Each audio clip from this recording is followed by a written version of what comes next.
This production comes to you in association with the Bluebell Warrington. Situated in an 18th century building in the town centre and just a 5-minute walk from the HJ Stadium, the Bluebell is the perfect destination for pre- and post-game food and drink. The 2024 Warrington Pub of the Year is now the official home of Super League Raw on Warrington World Match Days for both home and away supporters. Super League Raw are delighted to have agreed a members-only area, allowing our community to come together to discuss Rugby League pre- and post-match.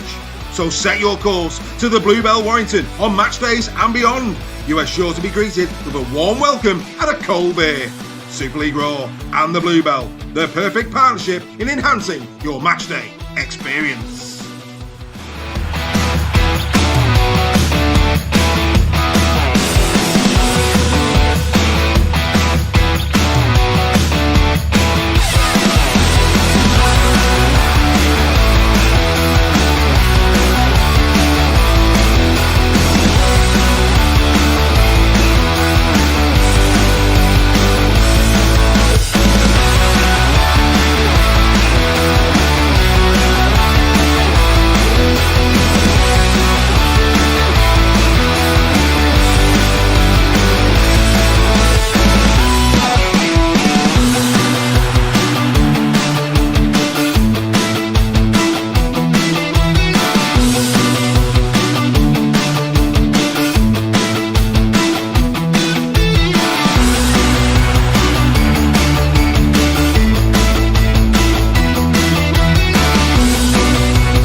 So good evening and welcome to Super League Raw Weekly. I mean, I'm not being funny, but how rude for them to organise the grand final press conference on the same day as Weekly.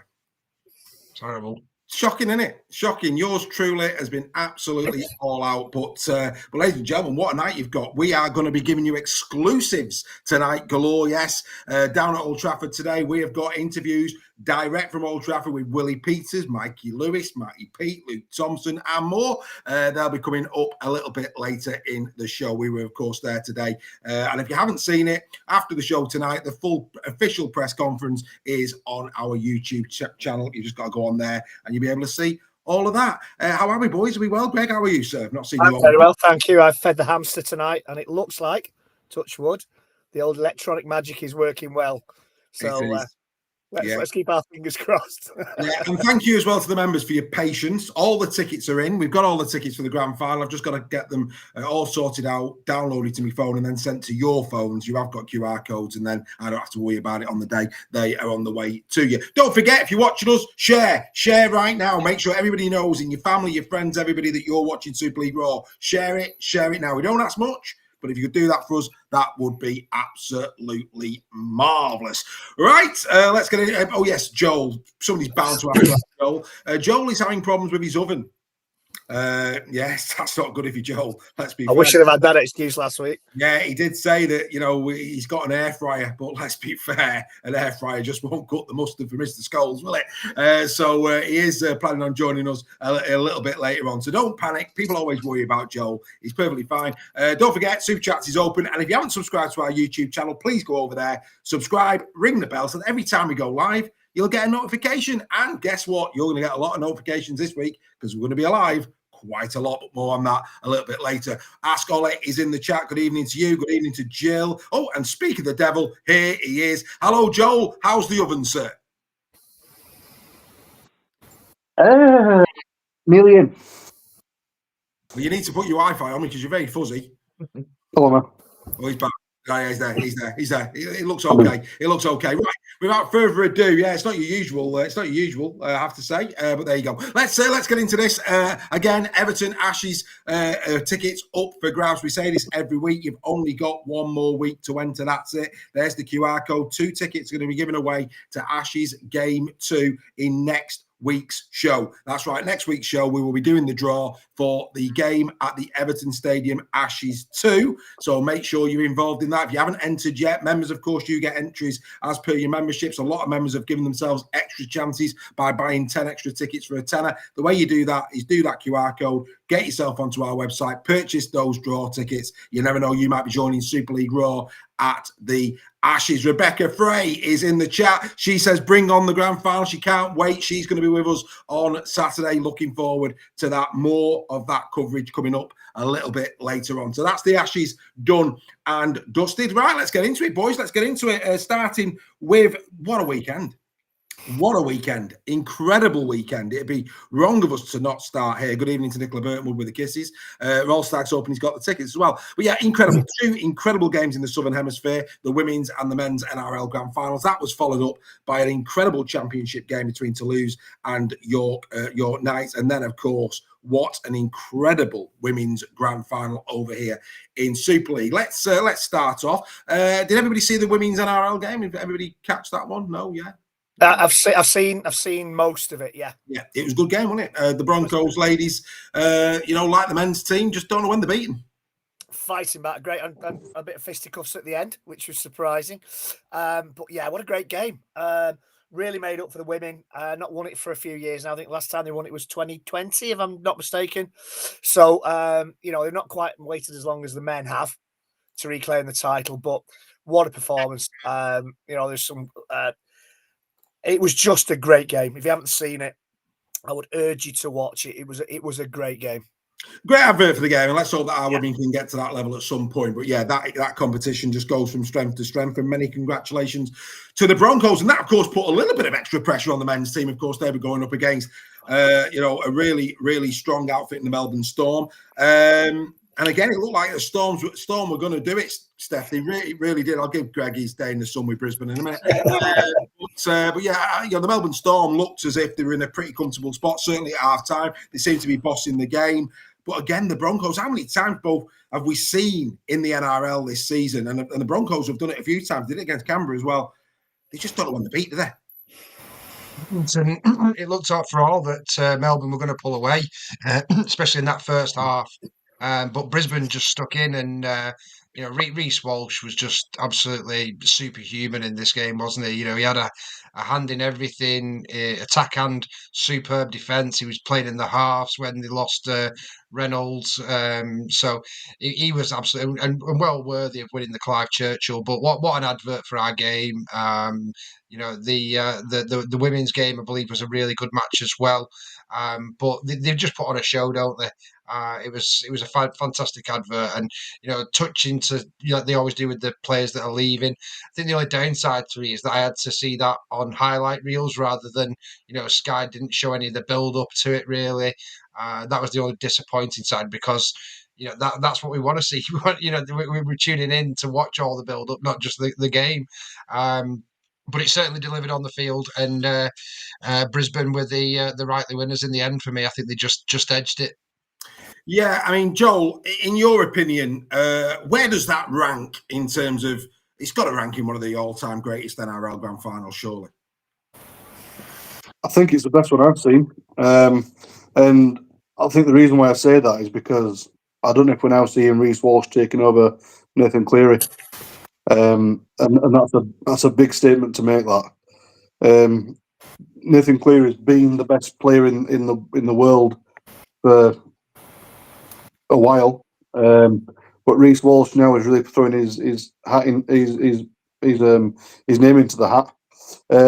It was an elite performance. That bullet pass he sent over to just out of this world, and you just kind of wish you'd see a little bit of that in Super League. But what was really good was, and this is what made it so good, was that in a grand final, a bad team would just capitulate and let the other team just, or in this case Melbourne, just absolutely destroy them. But they were having none of it. It reminded me of the of Wigan a few weeks back when they looked like they could have potentially been out, and they just came back and won it. And it's like, what's going on? And Brisbane are just that team this year, and I think they're going to have a really strong 2026 season. Yeah, it was absolutely remarkable. Some breaking news: Izzy Rowe has been just awarded the Young Betfred Women's Player of the Year. Greg, I'll bring you in, of course, as our Nixon report man. Izzy Rowe, great season, deserving of the Young Player of the Year tonight at the awards. Yeah, I'm a little bit surprised Evie Hunter didn't get it, I must admit. No, that's the woman of steel, isn't it? Not Evie Hunter, Fubister. Surprised Fubister didn't get it. Yeah, Evie Hunter was woman of steel, quite deservedly so. No, she hasn't got it. That's where she's nominated. Oh, sorry, nominated. Sorry. But it was between probably Fubister and Izzy Rowe, I would have thought. She showed a class on Sunday in that great women's final. But going back to the grand final, the Aussie grand final, what a game! As everybody said, I don't need to say it anymore. Reese Walsh was magnificent. To lose both your halfbacks in a game of that magnitude and come back the way they did, for me, not quite the best grand final ever seen. That for me will be 2015 when Thurston won it with a golden point. Cowboys against the Broncos. The Broncos had that one, and the Cowboys scored with the last touch of the game. Thurston hits the bar with a conversion and then drops a golden point drop goal in golden point. But yeah, for me, a great final. One of the best finals I've seen. Absolutely delighted that the Broncos have finally got that monkey off the back. 19 years. Since they last won it. I didn't realise myself it had been that long. They've had a couple of seasons in the doldrums as well, the Broncos. So as a Broncos fan for a very, very long time, I'm absolutely delighted. Yeah, I mean, it was incredible. I mean, in the chat, they're talking about that Reese Walsh. I mean, we could talk about Reese Walsh for 2 hours. We're not going to, but we could do. But that try from Walsh, the way he went past those three players, I mean, it was just breathtaking. Yeah. He's a special player, and he gets a lot of, he does get a lot of pelters down under, like a lot of the great Aussie players have done, Billy Slater and players like that in the past. But yeah, I mean, his all-round attacking game was absolutely unbelievable on Sunday. Yeah, absolutely. Couldn't agree with you more. And then Steph, in defence as well. It wasn't just his attacking work; it was his defensive work. I mean, how many tries did you count that he saved? 2, 3? 2, yeah. So I think he had a hand in a third as well. Like I said earlier, he was just outstanding all game. He's such a talented player, and you can see him maturing now as well, which is even more dangerous. And I think one of the real good outcomes of this is that we're going to get to see him in the flesh in a few weeks' time. Not so good maybe for the England players, because I can't see how we're going to contain him, and it wouldn't surprise me one iota if he comes out as player of the tournament. Sorry, Paul Rowley texting me. He should know, shouldn't he? 8 o'clock Tuesday night. I'm going to be busy. I'm on weekly. Come on, Paul, get with the programme, mate. He wants to come on.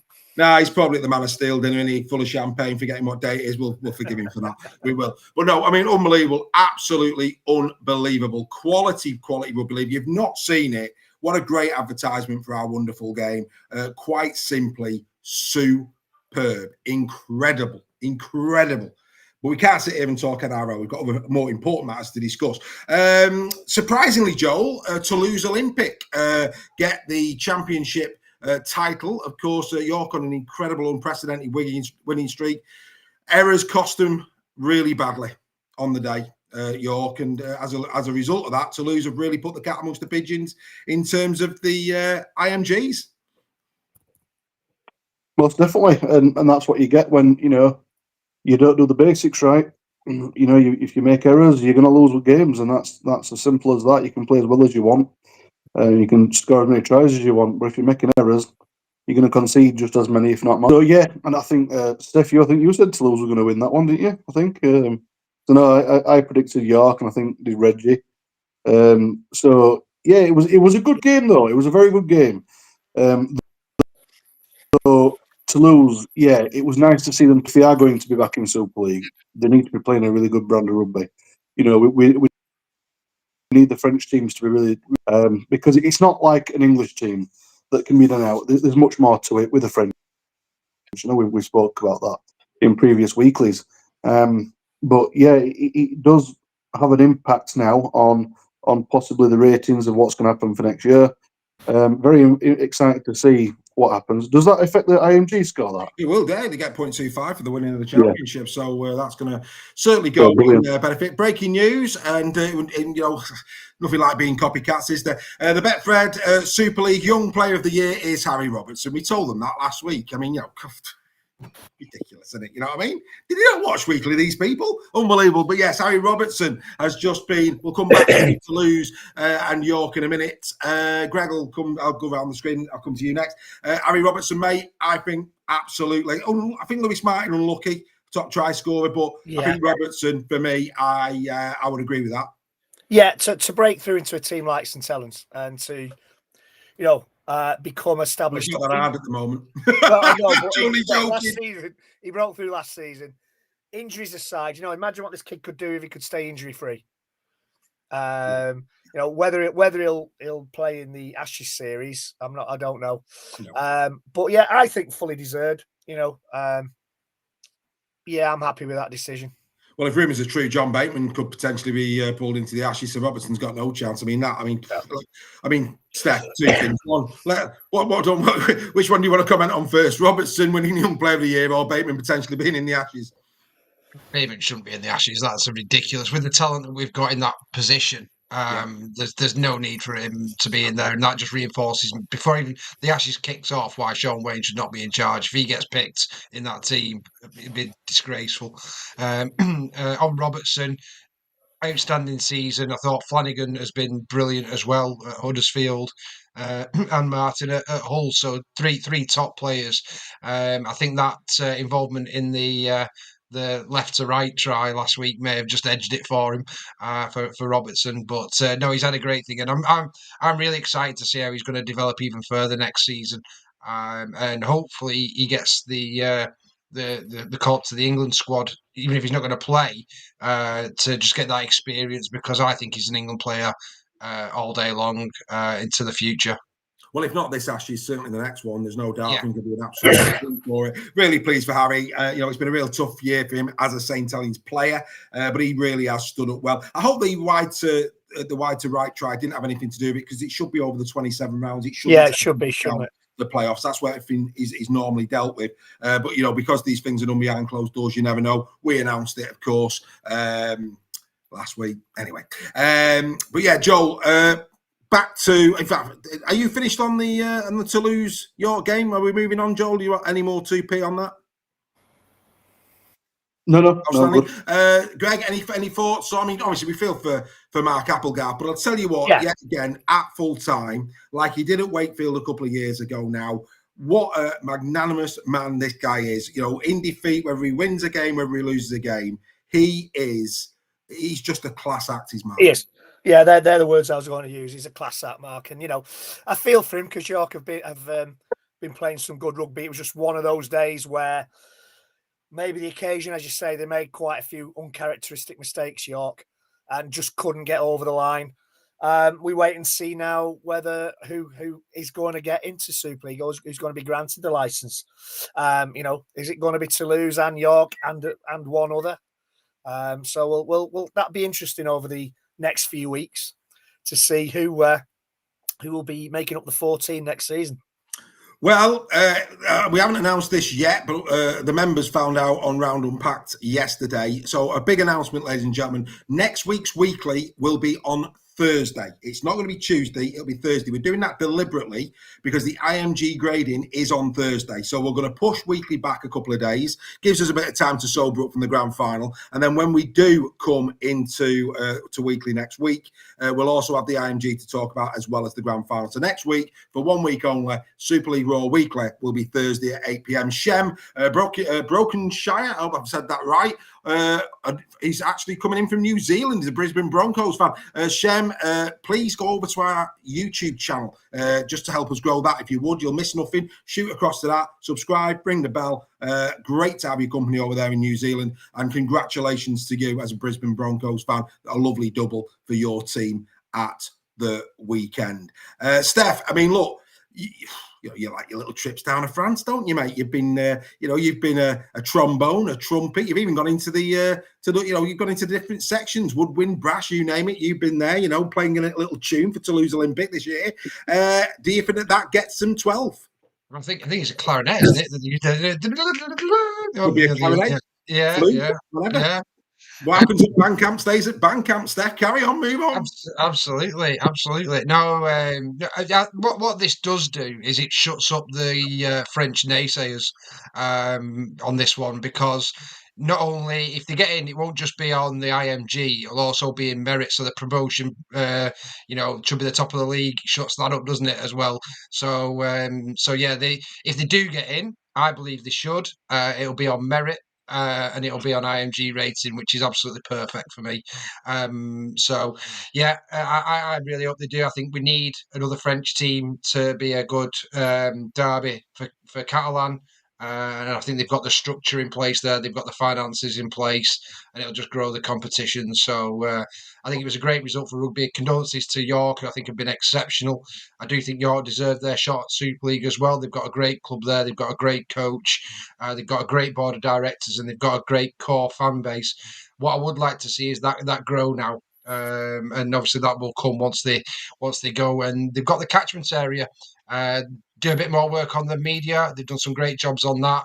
But York would definitely be an asset to Super League as well. So for me, it's interesting to see. For me, it's between London and Bradford. They'll be the deciding one, and I'm hoping they go with London.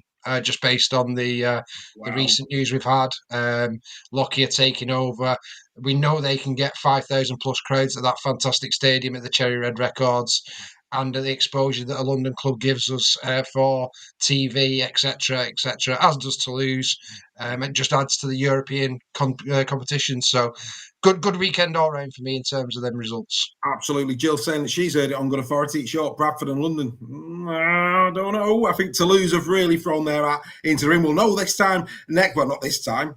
It was 48 hours later, but we'll know next week on Weekly. No doubt about it. Before we get to the women's final, we'll have a quick chat about that. Yours truly tried something at the women's final that we might try some more next year. If you missed it, this is what we did.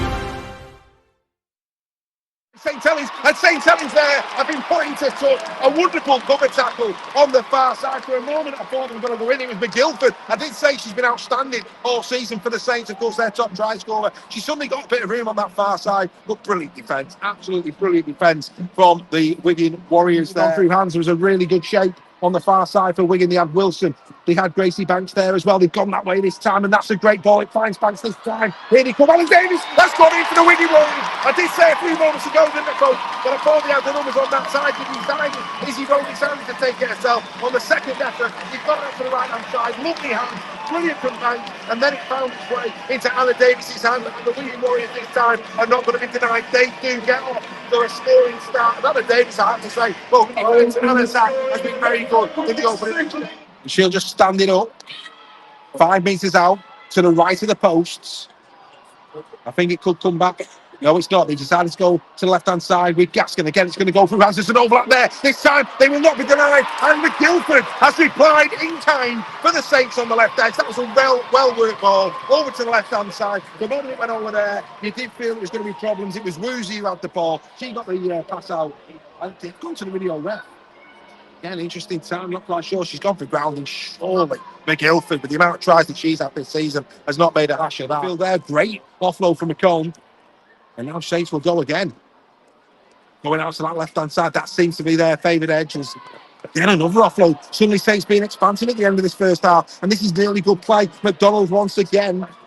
He's taking it in, and Saints are just going straight and true down the middle. Get ready for it to break. Here's Jodie Cunningham now in attack. Nice ball out to Casey. Oh, it's gone through hands. He's found Phoebe Hook. She's kept it. Has Phoebe gone in? Oh, well, this is going to go off, I think, is it? Phoebe Hook has been given the try, and Saints Helens take the lead at the Brick Community Stadium. Saints went through hands from left to right, and it found its way out. There didn't seem to be enough room, but Phoebe Hook, who's had a really, really good game since that knock on earlier, some great defence, and now going in with a try. And it's the Saints who lead at the Brick Community Stadium. A seesaw battle between these two. They've been so close ever since the Challenge Cup final. And Wigan really do at the moment have a bit of momentum. Georgie Wilson, that time, they're going to come down the short side with power again. Watch out for a step. No, yes, she does. Goes through the first challenge again. She's really getting through that first carry very well indeed. Here's Power. She's had a brilliant game for the Wigan Warriors. And it's 6 again for the Warriors. This is not good for the Saints. Warriors are really building here. 8 apiece with 22 minutes on the clock. It's game on, folks. Now, Izzy Rowe to Frobisher. That's what you normally see. Great run there from Hunter. She's great lead run that from Hunter. You've got the numbers on the far side. And Molly Jones has gone in for a second try for the Wigan Warriors. A brilliant lead run from Eva Hunter. And Eva Hunter as well. Outstanding lead run. She took St. Helens' attention away from the runners on the outside. Then the ball went out the back door. It found Molly Jones again. And once more, she decided to take it home. The attendance is 5018, over 5,000 people here in the Brick Community Stadium to watch this final. We've just been told the official attendance 5,018 people in the Brick community for this Betfred Super League Women's final. Brick. Absolutely wonderful. As Coleman goes back into the line. There you go, look at that on the screen. She's got a big smile on her face as well. That's a footballer, they're getting gas in there and going off. You know, there you go. Such is the quality and sportsmanship and toughness of these rugby league professionals. She gets bandaged up and she gets straight back on. Roger Wilson there just spun out of that in a bit of pain. She seems okay. In this game, Vicky Whitfield, I think, will catch the next Carrie Wilson. She's lining up. She isn't taking this one. There is short ball. She has taken it, and that's what she can do over the 20-metre line. Great start for Vicky Whitfield. Back on, really love her work today. Right under the sticks. They're going to bring it out to the right-hand side. It's going to go through Hanson. Yes, it is. And there's an opportunity on the far side to go to the again. The Hook's still going. Oh, great try. Phoebe Hook, did she get it down? Did she get it down? This might go up as an own try. Looks as if she may have juggled it. Let's have a look. No, they're giving it a try. And suddenly, I did say Saints needed to score, and it looks like they have done. Phoebe Hook, a second try of the game, maybe. Saints just over their own 20 now. Wigan Warriors fans rise to the feet. Their team is just moments away in a grand final win. Saints are going to have to do something expansive. They can't just keep going one out of the league down the middle, which is what they're doing. The clock's against them. They can't do that. The meeting's got to be expansive now. There's no point in dying wondering. You've got to get it out to the edges. Here's Gaskin. She checks in. Oh, it's gone straight to the end of the power. Power's got the ball. 55 seconds on the clock. And the Wigan Warriors shoves it out from here. The Wigan Warriors, Power again. I think she's been exceptional, Power. And it's a quadruple for the Wigan Warriors winning team. It started at Wembley in the Challenge Cup. They backed it over a 9th win. They won the league in the Shield. And now they are a 2025 Women's Betfred Super League winners. Dennis Betts, take them out. Get into position. And they are the champions. So there you go. Tried something a little bit different, Mr. Nixon. And yes, that's good. We do need headphones. We didn't. We just wanted to see if the stream worked. Really, that's what it was all about, and it did. So that was pleasing. But yeah, what do you make of that, Mr. Nixon? Not a bad. I thought you did a great job, mate. Somebody's got. So is that you? No, it's not me. Is it not you? It's not me. Definitely not me. Oh, hang on. We'll find out now. Hang on. Carry on talking. Oh. It is. It is. Hello. Hello. They are. We've managed to sort it, I think, by turning you off and turning you on. Who'd have thought? But yeah, happy days. Like I say, we might be doing that next year. We will have, of course, the proper kit if we do it. But yeah, we thought we'd give it a go, and yeah, fully enjoyed it. Let's get into that game very briefly. Greg, start with you again as the reporter. What a great advertisement for women's rugby league in this country. It was a game of high quality. Yes, the goal kicking. Let's be fair, though. The goal kicking, they were all from the edges. You know, I mean, let's be fair to the goal kickers on the day. But I just thought it was a really entertaining game. Yeah, let's give them some credit, because there was the remnants of Storm Amy still blowing around the stadium at that time. I thought, you know, on the back of a really, really great NRL Women's Grand Final, I thought that was a great game too. Really enjoyed it. You know, Anna Davis got play of the match, but I thought Molly Jones, her double in the second half, around 55, 56 minutes, I thought that turned the game. I thought Evie Hunter was magnificent.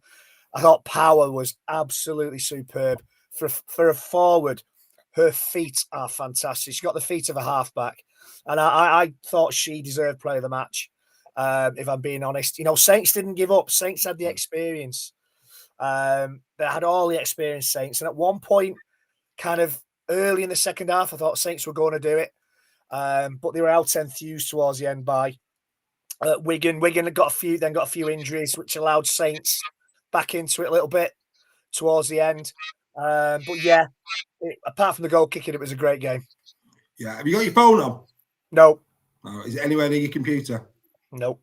Oh, right. Don't know. Can't help it. Right. I agree with him to a point, Steph. I thought Power was exceptional. I thought Hunter was incredible and all. Wigan women, you know, the quadruple. You know, if we count the Nines tournament, they've been quite simply exceptional this year, the Wigan women. Yeah, they have, and I think there was few tipped them to improve, but I don't think anybody thought they would dominate, and they have dominated this year for me. And it's the Wigan culture, you know, and you can see it. And I think I mentioned to you, Dave, in terms of the attacking shape of Wigan was so impressive. They're obviously getting top quality coaching at Wigan, because the way they were lining up, the lead runners, you know, Grace Banks coming around the back came with 3 assists in that game.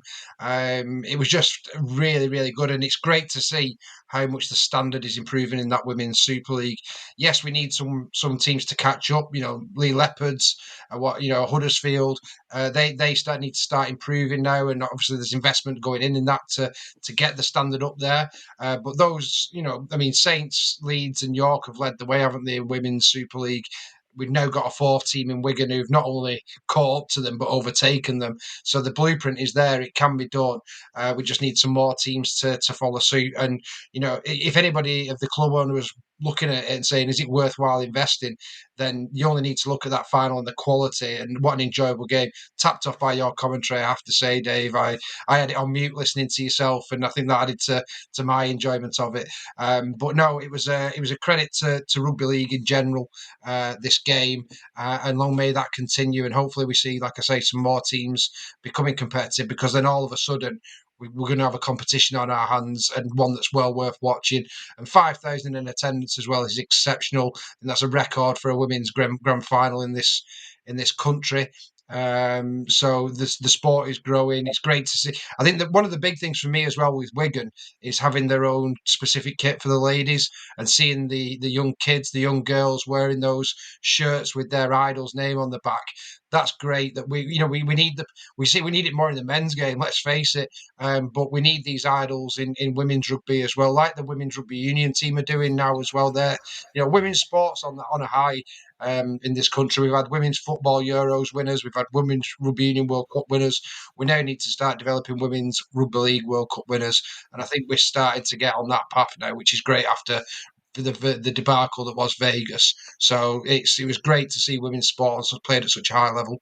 Completely agree. Joel, of course, you've got your little one, haven't you? And Steph's right, you know, to give young girls rugby league idols, you know, it's so important. And yeah, it was heartwarming. Let me tell you, Joel, the amount of young girls at that final was quite simply. You think there's a lot of the men's game. You could multiply it by at least a factor of 2 or 3. There was that many young girls there. It's got to be good, hasn't it, for young girls to have these idols and to go and watch women's rugby league. Very much so. And one thing I don't do very much is compare rugby to the round game, but with the women's, I think you kind of have to in a way, because you look at how that's progressed in the way it has. There's a lot of these women that have been given this stage from the media and the coverage, and what you did there was covered it so beautifully. So these young girls can see, it getting the limelight on the cameras. Be it Sky Sports, be it Super League Raw, be it BBC, all these other avenues that they can go down. Yeah. And when the women do well on the international stage, which when you're looking at the type of young players that are coming through, wow, there's a lot of potential there for some really, really good players. And if the English team have an opportunity of not necessarily beating the Aussies and the Kiwis at this time, just being there or thereabouts, as we have in the men's team for so many years. Now we are competing, but it's taken years to do that. And another thing to it as well, which I was thinking about when I was watching the game, was these young girls don't want to see the same team win every single year, because then they think, well, the only chance for me to win anything is by I've got to play for St Helens, or I've got to play for York or Leeds. Now, as Steph so rightly said, you've got the likes of Wigan now becoming such a strong, dominant team. I know Huddersfield are really trying the best to be in there. They want to ideally be round 4th. That was their goal for this season. Didn't happen, but they were there or thereabouts. The Wills are getting far more opportunities, and for us to have more teams in the league, we need these young ones to have this want and desire to play like the people that they aspire to be like. So seeing the names on the back of the shirts and having their own branded shirts, it's a beautiful thing for the sport, because it doesn't get the coverage. But now, Super League Raw get the coverage, and 2026, it can push the game forward. An effect into the men's games. It has a knock-on effect into the grassroots. And that is the biggest thing that we can do, is support the women's game, because there's some quality players. Yeah, no, couldn't agree with you more. Craig Forth saying that, and it's a great point, that Wigan do like collectors' cards for the women's team. They're not treated as an addition to the club. They're their own entity, and I think that's absolutely right. The fact that they're doing their own shirts, St Helens do the same. It allows them to hopefully segregate the income from shirt sales so that it goes back into the women's game if that's the shirts that are being sold. So there's a load of positives there. David saying he was disappointed in the press conference. I think so were me and Steph, but don't worry. Super League Raw came through for you. In a few moments' time, you're going to see what we got up to at this side of the field with some of the people that were there today. And let me tell you, we asked some proper questions. We got some juicy stuff. Now, you've got to, when we do get to that part of the show, do be aware that at that point, JWH had not had his ban taken away. So some of the questions are about JWH. Will he play? Will he be banned? All the rest of it, we weren't to know. But yeah, whilst we're there, we may as well have a quick chat.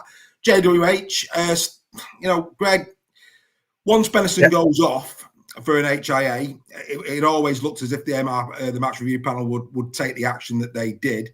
But quite rightly so, a lot of people were saying, when you look at the replays, you question, how did that create a failed HIA? There weren't an awful lot there. So have the match review panel this one spot on for you? I think they have. I think the right decision is to lift the ban, because everybody's saying how does an appeal result in a ban being overturned? Well, if there's no 3 points to give to JWH, there's no ban. I think a lot of people have mentioned in the chat as well, I think it's a knee from Batchelor that causes the HIA. It is fairly... it's a penalty at the most. It's not a ban for me. Some might say it's not even a penalty, but I'm glad common sense has prevailed, to be honest. And he should be allowed to play his last game on the biggest stage in the English game, the British game. So yeah, I'm quite comfortable with that decision. I thought he was unlucky to get 3 points for a ban. So common sense has prevailed, I think, in this case. Do you agree with your mate Greg Roach, Joel, that now JWH is playing in the grand final to score a try in bet, Steph? There's every chance, there's every opportunity. I think he'll do his best to try and score. But then again, You say Defo sounds like a bet, Steph. Bet that. it does, doesn't it? It absolutely does, no doubt about it. Strange things have happened. Stranger things have. Rolstad's gone in there. Have a tipple. There you go. Have a tipple on my pooch, buddy, and myself, gents. We love a bit of weekly. Well done, Rolstad, mate. Really appreciate that. Outstanding. But yeah, great effort. I mean, look, great that JWH is going to be playing, Joel. We always maintain here at Super League Raw, we want the best players on the field. We want as close to full strength as possible. Obviously, you can't judge for injuries, but if players are fit, we want them playing in a grand final. And Willie Peters has got that now. Exactly. And just to reference back to the NRL grand final just for a moment, you have got the best players on the pitch, you get the best kind of product. And JWH is one of them fierce competitors who has a presence on the field, amongst the players, let alone when spectators are watching him. And then it was also nice to see, very nice to see, the match review panel not doing what we always expect them to do, and not to overturn things, which they've been pretty bad for the past few seasons. So I think it's good to give them some props for when they do overturn it, and hopefully this might be something starting for the following and preceding seasons to come, that there might be a bit more common sense used, and we can be enjoying the games that we need to. I think bans are there for people who deliberately do things to hurt someone, or have been doing things continuously for a period of time. Yeah, no, it's great to have him there. Look, we're not going to go too much into the grand final. We're going to touch on it a little bit later. Of course, we've got some big stuff coming your way for the grand final in a minute or two. But we are doing the captain's run Friday, 8 o'clock. We're going to do it on grand final eve, 8 p.m. this Friday. And we're going to build up Super League Raw style to the biggest night in the Rugby League calendar in the Northern Hemisphere. You can be assured that is going to be an absolute blockbuster of a captain's run for you this week. Right, okie dokie. Let's get into this. Banging or hanging? This is what would a lover say at Super League Raw. So I noticed how it's getting a bit annoying that every game fans tend to find a reason why the other team won. Leeds blame the ref, yet they missed 8 tackles to concede the last try. Saints are blaming the ref because Lewis' try looks forward. As fans, we should maybe look at what our teams can do better and the great tries, tackles and kicks we see that win games. I think we need to focus more on the rugby and what each team and players did well and not so well, which is more that decides games, not one decision that the ref makes. What do you think, Super League Raw?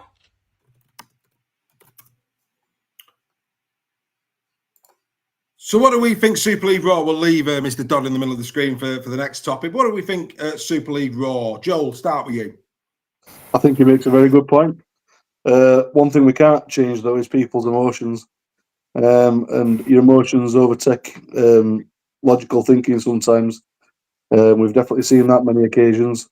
I think it's why you probably didn't give your head a wobble last week, because people just say things when they're upset, and we are a very negative bunch of fans, or a lot of them are. They like to point out issues, but there's a lot of good in the game. If your team's going to lose, it's not about what the other team did to overwin the ref or how much they paid the ref and stuff, as people say sometimes. But there's always opportunities in the game to win or lose. So yeah, it was good that Ollie brought that out. I'm glad he did, not me. Yeah, absolutely. Steph, what would Oliver say? Been a great addition for this year. We'll get the young man back next year, of course, and he might even carry on right the way through the winter. God bless his little socks. But it makes it. I mean, look, we get a bit filthy, don't we, here at Super League Raw in terms of when a team loses. It's the ref's fault.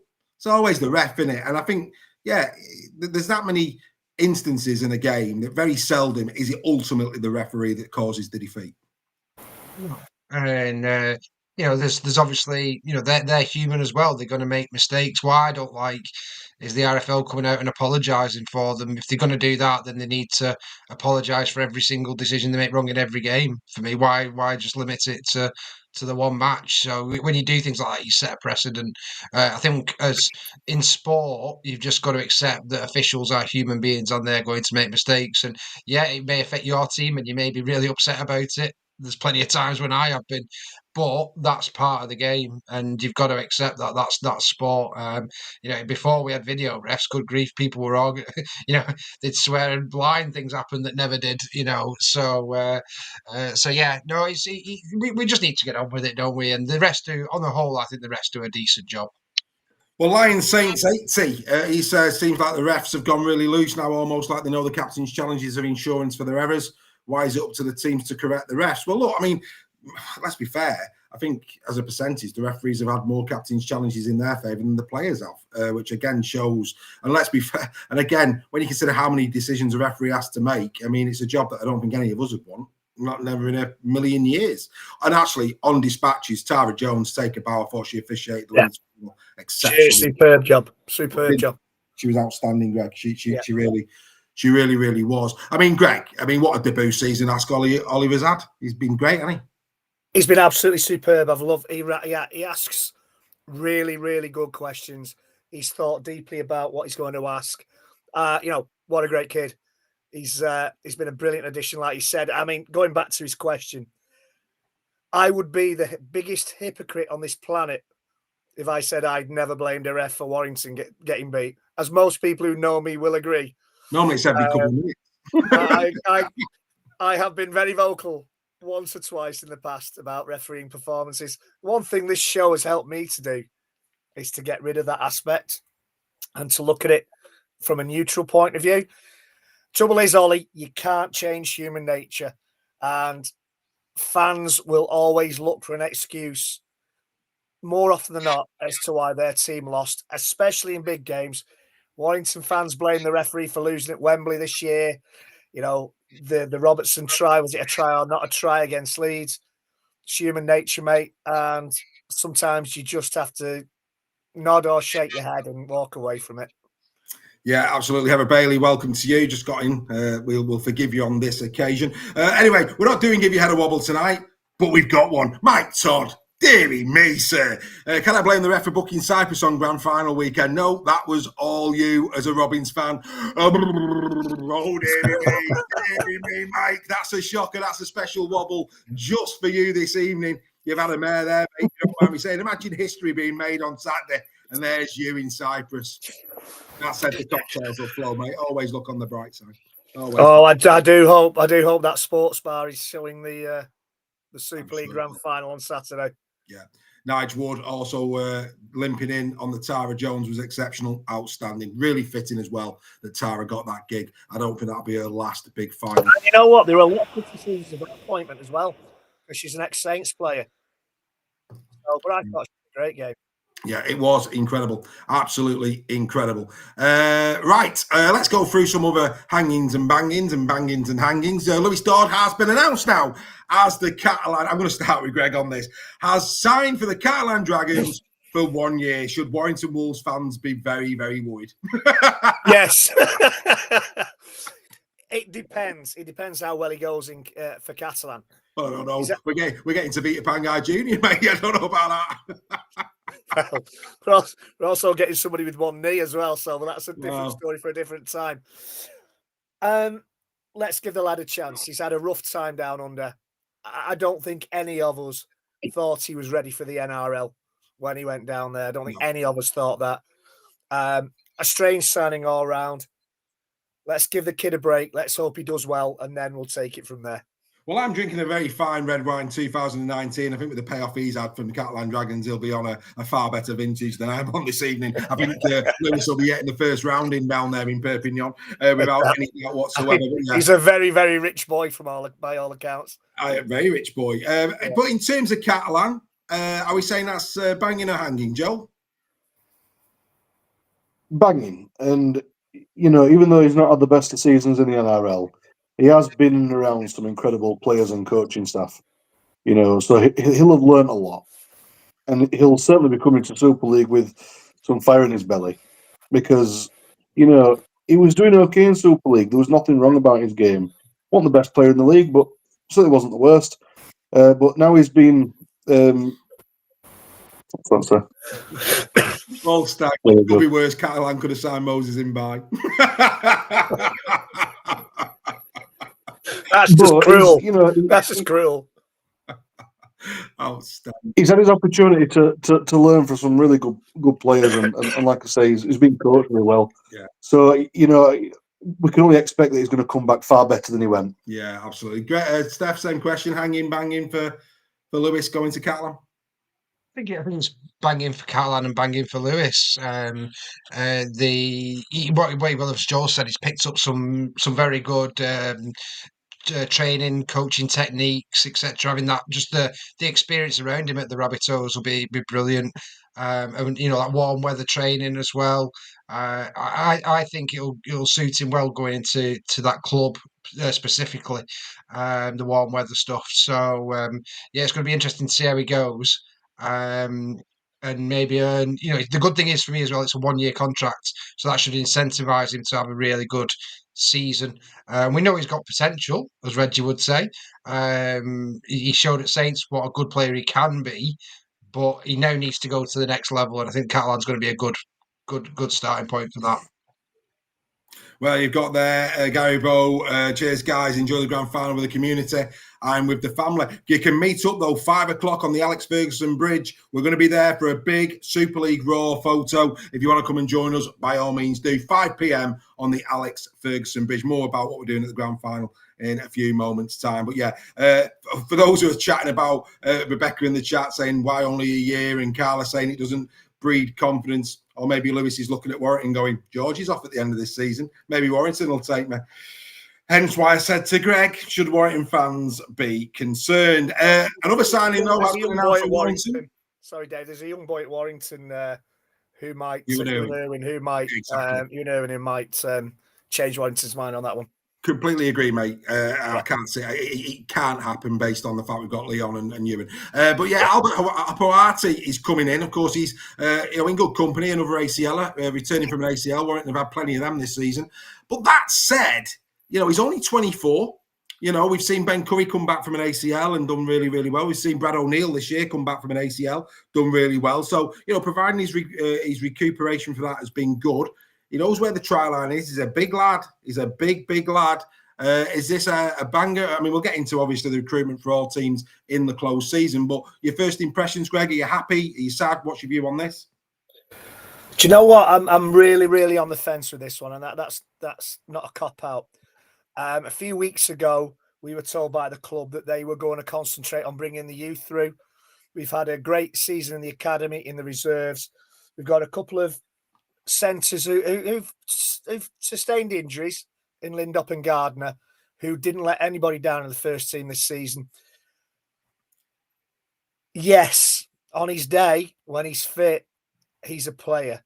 But I'm just a little bit concerned at 3 ACLs in the same knee at 24. And I hope for his sake that that's all behind him.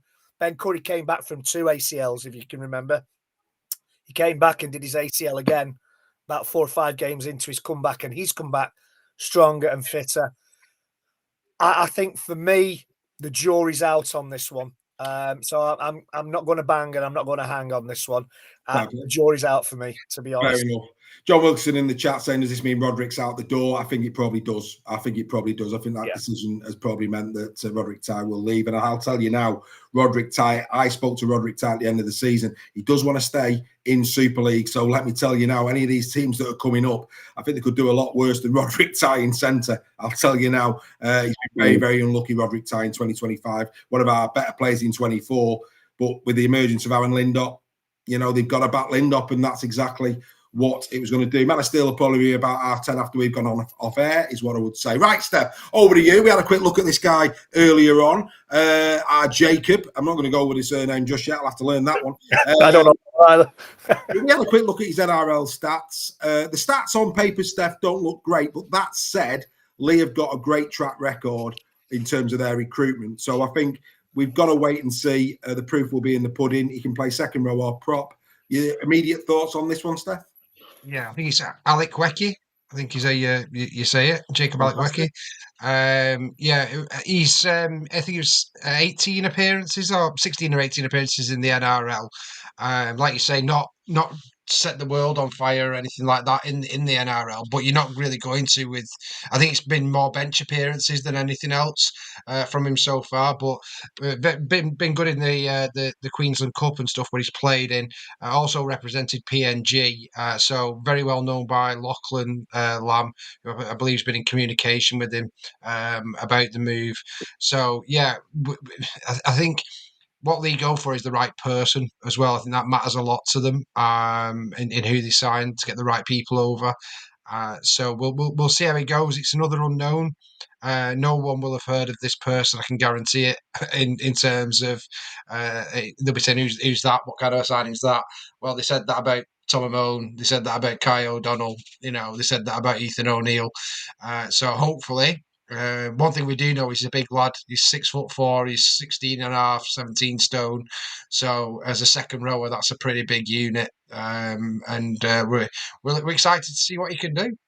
Yeah, absolutely.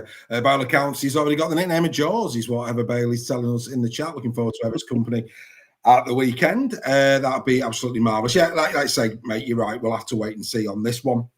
Willie Peters, Joel, has got the assistant gig of Australia. Great for Willie. We'll hear his comments on that in a few moments' time. For those who have just joined us or joined us late, we have got a big presentation coming in a moment in terms of the build-up from Old Trafford, the start of our build-up to the grand final. Those interviews are on the way, not to be missed. The boys are going to be happy because they get a decent break tonight, which is going to be good. But look, we have to jump on all of this. It's a massive exclusive for us this afternoon. But yeah, Willie Peters, Joel, rewarded with a phenomenal season at OKR with the assistant gig for the Ashes series. Richly deserved. And I think this goes to show how revered he is down in Australia. Well, other than getting, the head coach role, that there's not many more roles that you could get that's bigger than that. So that's massive props to him. Such a great guy, and clearly his coaching style is wonderful. He knows how to get the best out of every single player that he has in his squad, and he's not afraid to swap people out and use them. So, imagining him as being an assistant, it's dangerous to think what the Aussies can do. And as well, it's going to help him. He's going to become an even better coach from it. Because when you're at international level, the stakes just go up and up and up, don't they? They do, mate. So it'll be interesting to see how he gets on after that. Absolutely. I'm really pleased for Willie. Outstanding for him. Of course, it doesn't get any better than that. Representing your country at that level as a coach, as assistant coach, whatever it may be, he'll be absolutely delighted to have got that gig. What does it mean long term, though? Big question. Like I say, clearly he has got a lot of supporters down in Australia. Right, okay. We're probably moments away from this one being announced. So let's just wrap this one up before we move on. Woman of Steel, Greg. We've got Frobisher, we've got Hunter, and we've got Rowe. Your thoughts, mate? Who gets it tonight? For me, Evie Hunter. She displayed in the grand final on Sunday. What a great player she is. She opened up. Her and Power opened up the gaps that created the tries out wide for Davis and for Jones. Leading try scorer for Wigan this season, for me, has to be Evie Hunter. But, I all three of those deserve it. For me, it'd be great to see Evie Hunter for the hard work she's put in this season. I'm going to say, Steph, it's a toss-up between Frobisher and Hunter because Rose got the young. I think that takes her out of this. I think that she's took the young one. So now I think we're down to two. It's most unlikely they're going to give both awards to Isabel Rowe. So on that basis, based on what you've seen of these two women in the cherry and white this year, who would you give it to, Steph? Yeah, I mean, Frobisher's still very young, isn't she? I think she's only 19. Is that right? Frobisher? So she's only young. Yeah. Eva Hunter's just been phenomenal for me this season. She's led from the front from that Wigan team, and her carries were just ridiculous. The meters she's making after contact, things like that. So Rowe's been fantastic as well, and very rightly deserved. Got the young player, and it just goes to show how strong Wigan have been this year to have all three players. Nominated for the Woman of Steel. But yeah, for me, I'd give it to Eva Hunter. Yeah, I mean, Joel, you like me, you love your middle units. You love the work they do. I thought Hunter throughout the season has just been a wrecking ball on that left edge for the Wigan Warriors. She gets my vote because I'm a bit biased when it comes to backs and forwards. Your thoughts, Joel? As am I. They don't get the recognition that they deserve, and I think the props should get the props. They play a massive part in the game, and she really put on a massive display in the grand final and throughout the season. So I think richly deserved, and if she gets it, hope that's the way for props starting to make it into these type of accolades, which they so sorely deserve, because they are literally the wrecking balls of the team. They don't score the tries. Yes, they do score them every now and then, but the ones who hit hard and get hit hard, they're the sacrificial lamb of the squad of the props. So they should get some recognition for it. Yeah, I think the person that in the chat, I think you're thinking of Anna Davies. Anna Davies scored. I was just going to say that. Anna Davies scored. A very clean pair of heels for her second try, I have to say. Anna showed a metal there. Jones scored two as well, though, didn't she? But Jones did on the left side. Yeah, Jones scored on the left, but I think they're talking about the last try.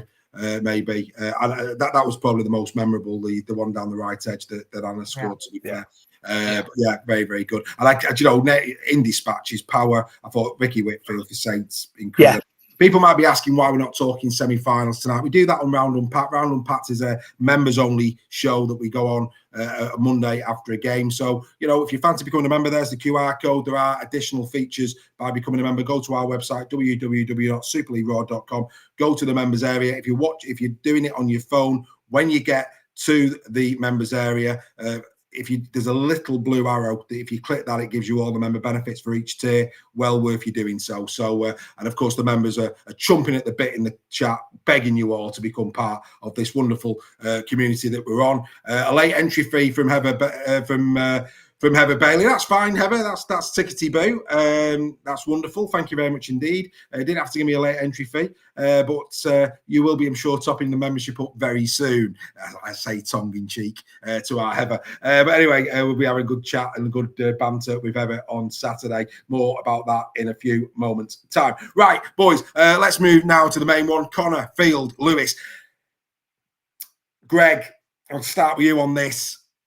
Can Jai Field do this? I mean, Mikey's not. I can't see how Mikey gets it. He's fallen off by his standards too much in the second half of the season. Connor's been great. We shouldn't be taking these last few games into account. So we can't take into account what he did against Leigh at the weekend. That'd be wrong. But that said, Jai Field this year, Greg, has been superb for the Warriors. He really has.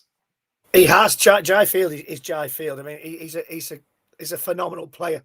And as we've said over the past couple of seasons, it's almost telepathic relationship he's got with Bevan French. They seem to know where each other is on the pitch. Can he win it? Of course he can. He's been again phenomenal for Wigan. That's why Wigan are in the grand final. He's one of the reasons, alongside Bevan French and that Wigan production line that seems to come through every season. In answer to your question, there's no reason whatsoever why Jai Field cannot win Man of Steel. I still think Jake Connor will win it, though.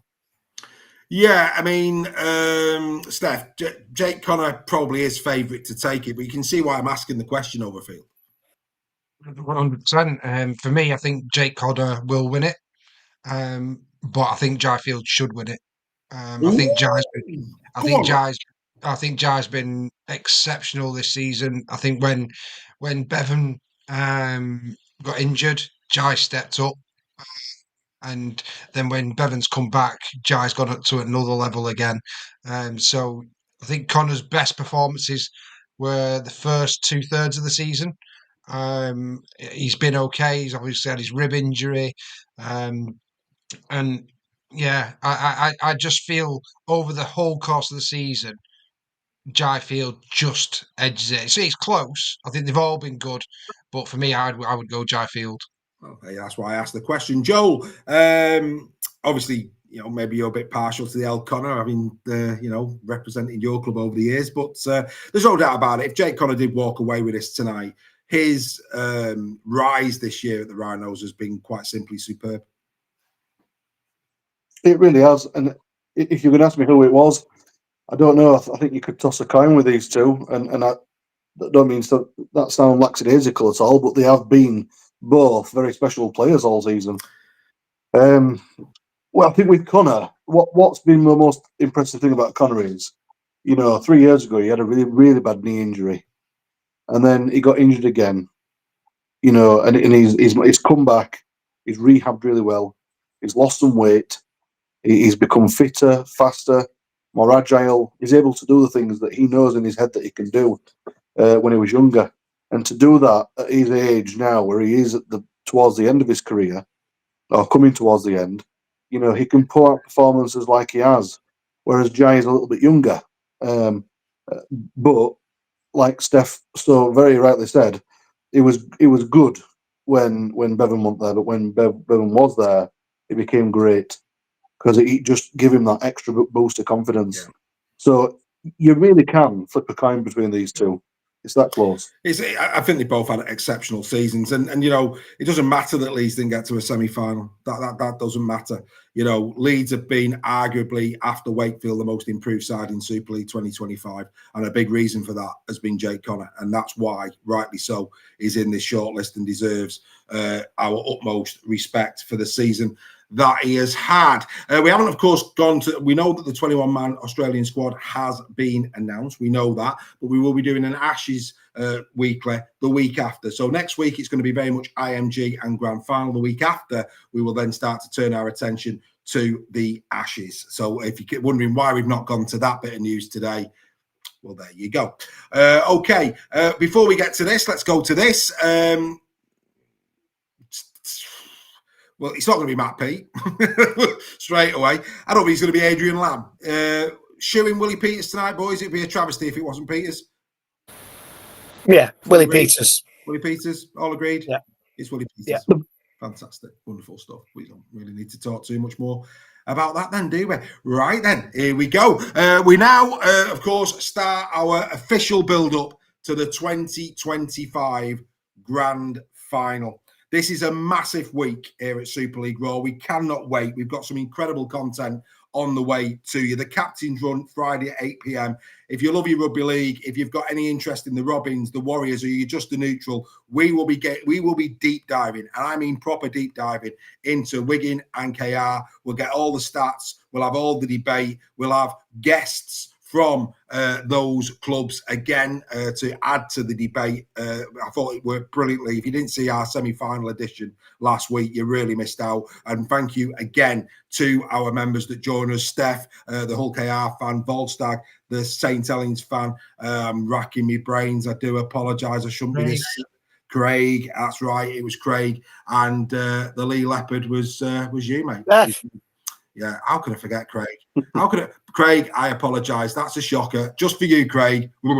That's my own personal wobble. The first one of the season. Just for you. That'll make him feel quite proud, actually. The fact that I've given myself a wobble for himself. But there you go. Right, okay. So we'll have a little chat. And hey, we may even get into some Q&As tonight as well. It's a bit more of a chilled out one tonight. Like I said, we are going to save most of the debate for a little bit later on in the week when we get to Captain's Run. But before we do that, actually, before we get to our presentation of what happened today at Old Trafford, and I go back to the point that was made in the chat, yeah, the press conference was pretty lackluster. It was. But we've got some really good interviews on the way for you right now, and I'm sure you're going to love it. And Craig's feeling the love, which is fantastic. And he's going to feel the love even more because, ladies and gentlemen, just to put the other bits and pieces of Super League Raw to bed, I can announce that the winners of the Prediction League 2025 are the members. Steph had a shocker at the weekend. So the members, you can't be caught. You cannot be caught. So on behalf of the entire panel, our Super League Raw members, you are Prediction League winners 2025. Many congratulations to all of you who got involved in that. Volstagg said he was delighted to be a part of the captain's run. If you want to be like Volstagg, if you want your voice as a fan to be heard, this is where you can have it heard. You can have your own podcast with a final whistle. You can come onto the captain's run. Nobody gives the fans a bigger platform than Super League Raw. Come and be a part of this community. But Steph, gallant runner-up, shocking weekend, mate. I was behind before we went into it, so I had to come up with some audacious predictions this weekend. But no, congratulations to the guys. I'm pleased with my performance this year. I think I was right at the bottom. I think Reggie was down there with me, weren't you, last year? Reggie, is that right? Yeah. I think So we both had really good recoveries this year. So it just goes to show, you can have a bad season, but you can, bit of training over the winter, and you can recover. You can come and have a fly in the season afterwards.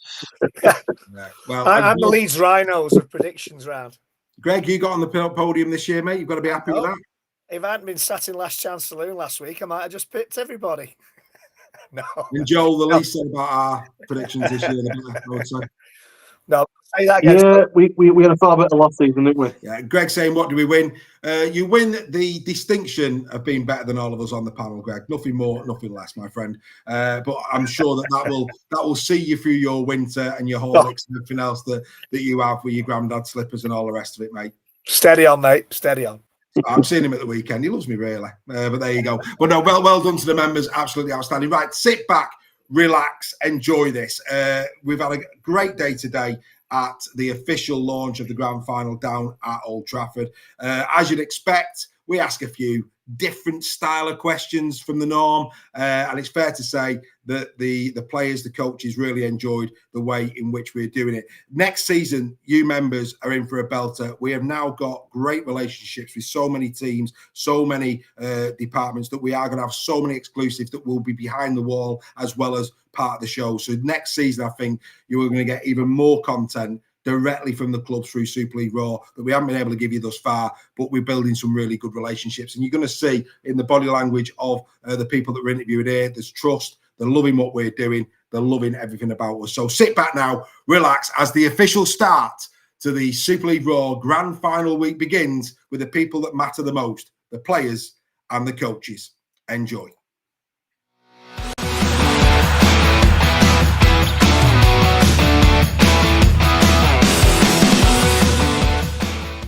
So welcome to Old Trafford, the Theatre of Dreams, and in just 4 days' time, this stadium will be full of passionate Rugby League fans, especially those from Hull KR and the Winging Warriors for the 2025 Betfred Super League Grand Final. They've got a tough act to follow after 4 epic encounters this last Sunday in both the NRL and, of course, in the Northern Hemisphere.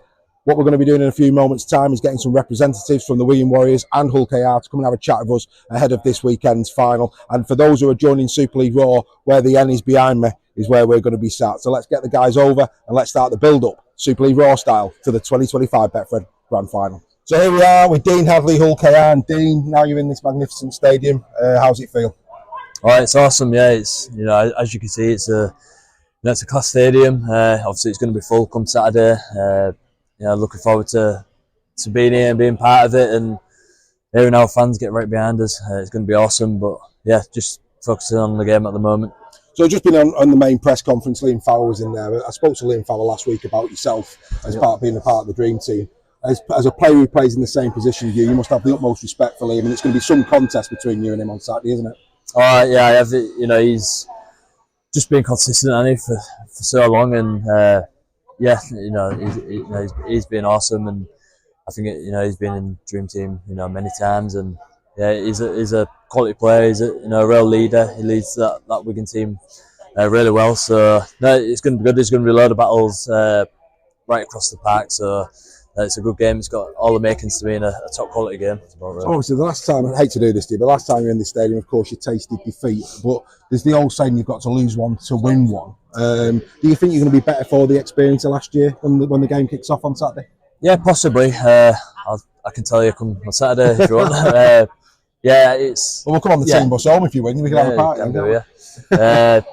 Look, I guess so. Yeah, for the first time, last year was the first time you know, for me personally, and for quite a lot of lads playing in the grand final. So, you know, obviously to experience it and sort of, yeah, just, you know, the preparation and you know, all that type of stuff. You know, that's done with now, really. You know, coming back this year, we can focus more about just the game, and you know, we've already experienced it. So, you know, hopefully that helps us come Saturday. But again, you know, as always, it always comes down to actions and performing. So I'll tell you Saturday. Fantastic. Now, of course, with the growing of KR over the last couple of seasons, the atmosphere at Craven Park is exceptional. You've got to experience Wembley, walking out at Wembley, and of course you've got to experience walking out here last year. What is it like as a player to walk out at Old Trafford with all the flamethrowers going and the crowd up? I mean, try for the people who watch us to explain what that is like as a player. It's pretty hard, to be fair, to explain. No, it's the best. Is it? No, you sort of you're focusing on the game, and yeah, you're just focusing on that. But no, you feel it. It's more of a feeling, really. You know, especially like the big games like the Grand Final, Challenge Cup.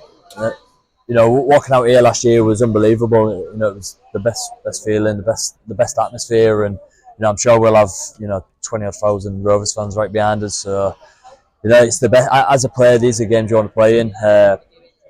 I'm less nervous about playing in these type of games. I think, you know, because of the occasion and the atmosphere, you know, the adrenaline gets you going, and you know, these are the games that you want to be involved in. And you know, we've given ourselves the opportunity to be playing on Saturday, and the opportunity to try and get a win this year. Well, obviously, it's been a dream season. What would it mean Saturday, probably around 8 o'clock, being on that pitch, lifting the Super League trophy with your teammates? Try and put yourself in that position if you can. They often say, don't they, look at actually achieving it and look back on how you got there. So just try and put yourself there for a minute. What would that feel like for Dean Hadley? Oh, it'd be awesome. Yeah, it'd be really special. Obviously winning a couple of trophies already.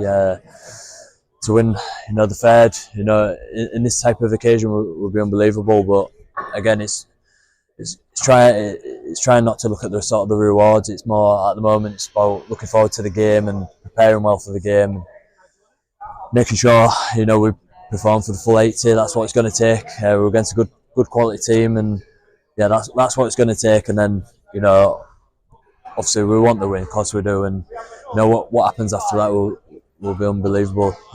So yeah, just looking forward to the game. Well, if you get the win, a lot of beers I'm expecting. You've been absolutely sensational this year. We're delighted that you got the dream team, and on behalf of everybody who watches us, we wish you nothing but the best of luck. Thank you, mate. Cheers. Thank you.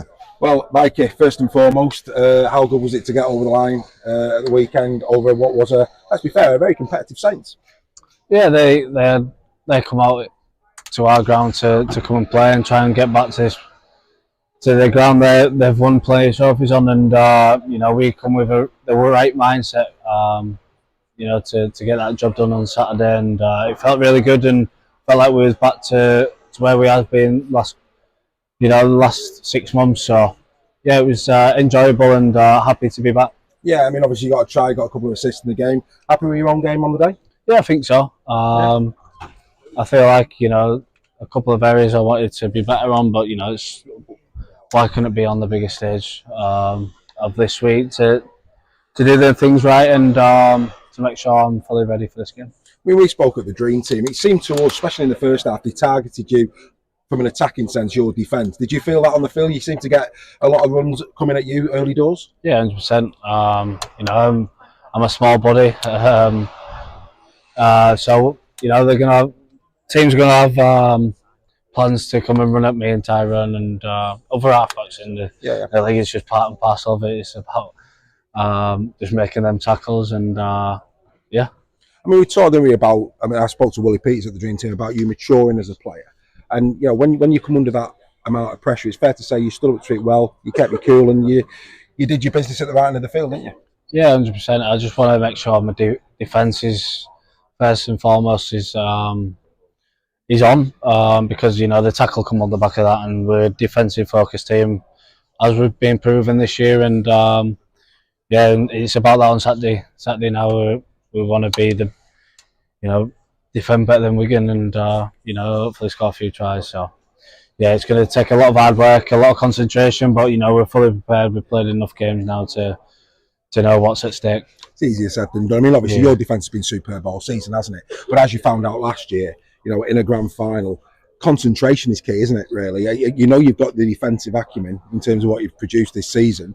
Is it more between the years in terms of keeping your structure, keeping your discipline, do you think? Yeah, just keep concentrated for full 80 minutes. Like you say, that moment last year was a lack of concentration, and that was me, and I've got to keep honing in on that every time I feel like I'm going off script. So I've got to be, keep saying to myself and stay concentrated, speaking to the people around me and chatting with my squad, and keep each other accountable to make sure we're all on the same page and we're all fully focused. So last year, it was an individual piece of genius from Bevan French, all right, and of course Ashes is on the horizon. We must keep an eye on that as well as a neutral. You're more than capable of doing that. Perhaps you're one of the few players who are capable of doing what Bevan did to you last year. How special would it be if you had that clutch moment on Saturday and you dragged Robins to their first grand final win? Oh, it's going to take a full team effort, not just me. Obviously, I just want to do my part for this squad and do my job to the best I can. It's a team game, it's a team effort, and everyone in the whole 17. Well, not just all 17, but obviously the boys who are preparing us for this week, and and the lads who are going to take that field on Saturday. We all know how much effort and determination it's going to take, and we've got to make sure we're ready for that. Yeah, and then of course the Ashes after that. For yourself, in terms of your fitness, I mean, how's that looking at the moment? And are you all geared up for the Ashes series as well as this grand final? If I come out on this on the other side and pick up no injuries, then yeah, I'm fully in for it, and hopefully get a phone call to say I'm in. Have you seen the squad that they put out? Yeah, it's a good squad. Obviously, Willie's got one more week of speaking to me, and then I'm not speaking to him till for another month or so. I've told him that today. So and then you got Wayne to look forward to. Yeah, 100%. And Wayne is a fantastic coach. So hopefully I get a phone call and be in another camp. Well, we're hoping and praying you get that phone call, mate. Good luck on Saturday. Cheers, and good luck in the Ashes. Thank you. Good to see you. Luke Thompson, Luke, you're no stranger to this arena. How are you feeling going into the grand final, mate? Yeah, excited, mate. Like you said, lucky enough to play her a couple of times already, and some great memories. So hopefully, make it another great day on Saturday and get a win. Absolutely, 3 in a row obviously is what we're going to go in for this time. Do you feel it's a different type of final this year? Obviously, KR came in as underdogs last year. I think there's not much between you, is there, going into this? Has it got a different feel from a Wigan perspective? Yeah, look, they've had a great year, haven't they? As they have for the last couple of years. I feel like we wanted to make up from last year and continue the success they've had this year. So we know how hungry they're going to be on Saturday, and saying that, I feel like we've been building nicely, and hopefully if we bring our best, we can come away with a win. Obviously, JWH is probably not going to be playing for Hull KR, and that would be a player that is right across from you. As a player, would you want him to play? Would you want to go up against the best that they've got on the day if you had your choice? I wasn't aware he wasn't playing, but I think them being at their best and us being our best, give the best game for the fans, and give us a true reflection of who is the best team. So hopefully they can turn out their best team on the day. With the exception of a couple of finals over the last 5 or 6 years, they've all been within 2 tries. Do you expect as tight a game on Saturday this time around, or do you expect it to be a bit more open? Well, it'd be nice if we can put a big score on them, but usually these games are always real tight. There's usually not much in it, like you said, and it's usually end to end. So we're just expecting a real tough game and a real battle of attrition. We'll have to bring our best. I mean, they say, don't they, that games are won on defence, and in games like this, more often than not, they exactly are. Just take us in terms of when you're in that defensive line as a player. How do you stay switched on, and how do you make sure that both on your outside are switched on? What's that communication like in the heat of battle? Yeah, the intensity always goes up in the big games, and usually the atmosphere as well with the crowd. So the speed of the game goes up, and as does the speed of the game. So you have to sort of slow yourself down and try and stay in control of the game. Otherwise, you burn your energy away. So it's just sort of staying present and trying to talk where you can, even though you can't usually hear the guy at the side of you. So just staying present, really. Well, we wish you nothing but the best of luck, mate.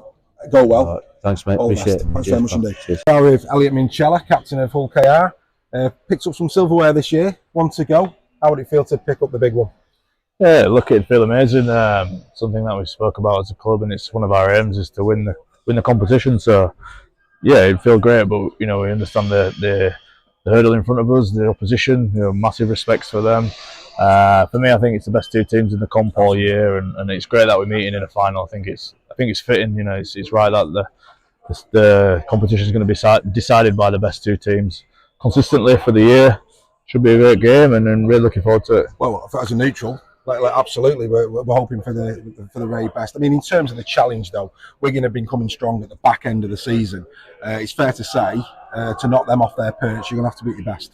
Yeah, look, to win any game against Wigan, you have to be at your best, and any final for that matter. You can't go in there and underperform because you'll probably be on the losing side. So, yeah, we understand, like I said, what's in front of us. We have massive amounts of respect for them. We're aware of what they're about, what they do really well, and we've got to try and combat that with what we do well and perform on the night.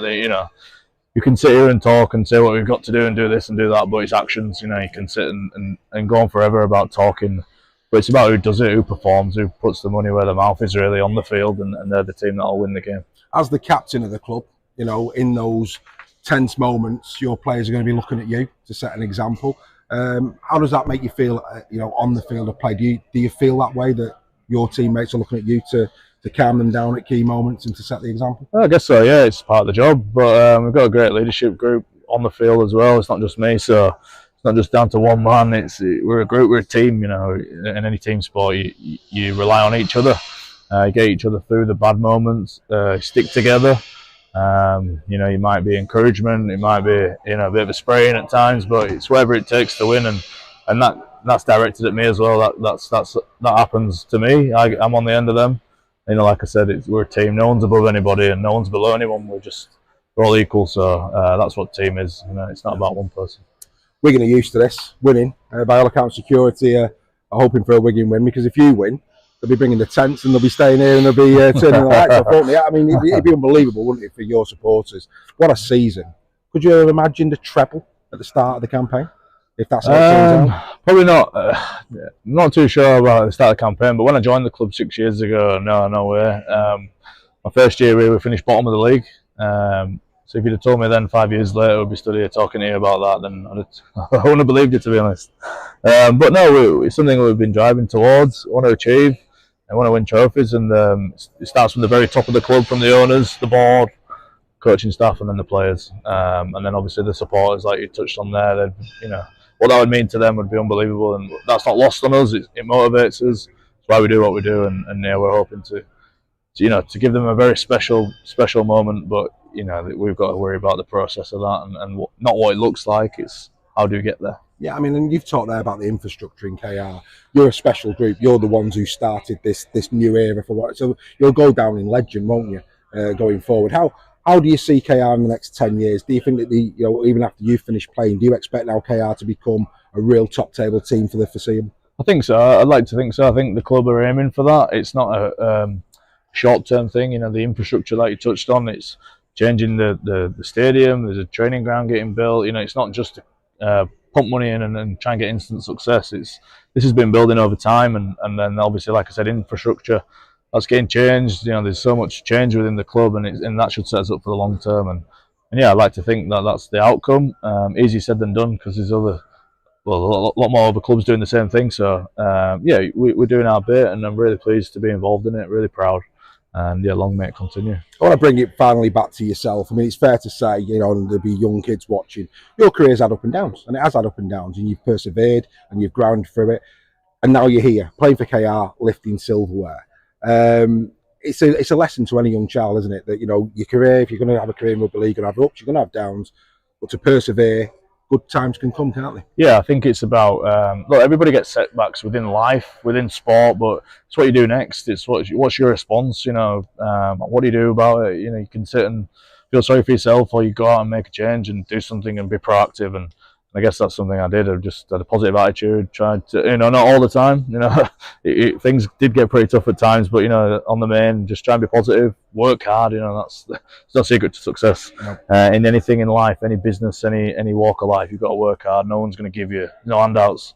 So yeah, you've got to work hard. But yeah, for me, I believe if you stick at something and you believe in yourself, you tend to achieve it. Well, what I would say to you is, not only have you worked hard, you probably, as a neutral, respected as being one of the best 13s, if not the best 13 in the comp. So hard work has paid off. I wish you, your team, nothing but the best of luck, mate. Thank you very much. All the best to you. Thank you. Okay. So here we are now with Willie Peters and Willie. Not long now until your lads go out on that field of play.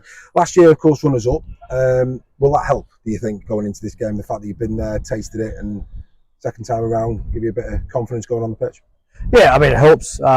Whenever you go through any adversity, loss, you learn. You know, we got a lot of learnings from that game last year, but we looked at that the first training session we were back. The reason why we did that, because you just don't want to let it go. You want to make sure that you learn from, as I said, from what happened last year. But it was important what we did going forward, and I think we've shown that by how consistent we've been. But we're here again. We've got another opportunity, and it'll come down to moments. I said that, I've said that a number of times today. It'll be moments in that game, and whoever grabs those moments. But we need to make sure that we put ourselves in strong positions by playing, with intent, doing the things that we value really, really well, and doing it for long periods of time. Give you a bit of a surprise. Obviously, we met at the Dream Team. We did our own Dream Team at Super League Raw, and we picked two different centres. We picked Tessie New, and we put Jack Broadbent in, because I think Jack Broadbent, I know he's played a variety of positions, the majority centre. I couldn't have a team of the year without Jack in. He's been exceptional. Yeah. Is he going to be playing on Saturday? Is there a spoiler, or can you not tell us? Can't tell you. No? I can't tell you. Well, he's had a hell of a season. He's had a hell incredible. Mate, you have a look at whenever he's played, fullback, wing, centre, he's done a job for us, and that's what he brings. The utility value he brings. He's been great for us all season. So he's played in a couple of big games now. He's played in the Challenge Cup and played here, and he'll certainly be in contention, that's for sure. Fantastic. And of course, you're about to go off to the Man of Steel Awards in a moment. You're up for Coach of the Year. What would that mean for you personally to be given Coach of the Year 2025? Really lovely to get individual accolades and awards, like that. But I can only do it with what I've got around me. It's the staff, and obviously the players are number one. They're the ones that go do it every week. But I've got a really supportive staff and a loyal staff that help prepare the players and put the players, as I said, prepare the players for each week. But at the end of the day, it's the players, and they buy into what we do. If they didn't buy in, we wouldn't be able to achieve what we have, because essentially they're the ones that go do it. So yeah. I mean, obviously JWH may not play. It looks like he's not going to play. How's that disrupted your preparation for Saturday? Well, it hasn't at the moment, because we're gonna fight it tonight.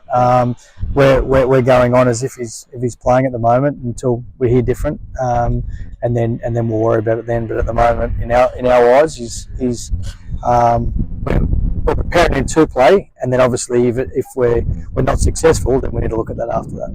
And finally, when we spoke at the Dream Team, we talked about the pull of Australia, and you said obviously at the moment it's about the here and it's about the now. The here and now is that you've been poached for the Ashes series. That must be a proud moment for you to be representing your country in that way. Absolutely, massively proud moment for me.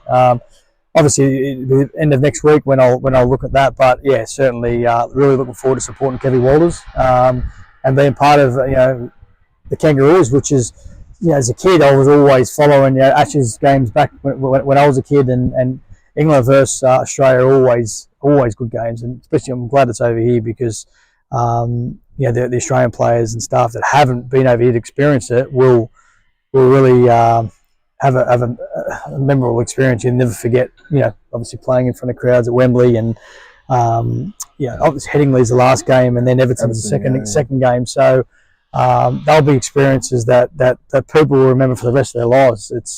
But for me, really honoured and looking forward to being part of it. And you'll be a part of all the skullduggery after that, won't you? Because you're going up against some of your lads, aren't you, in that series? So glad you might have stayed, will he?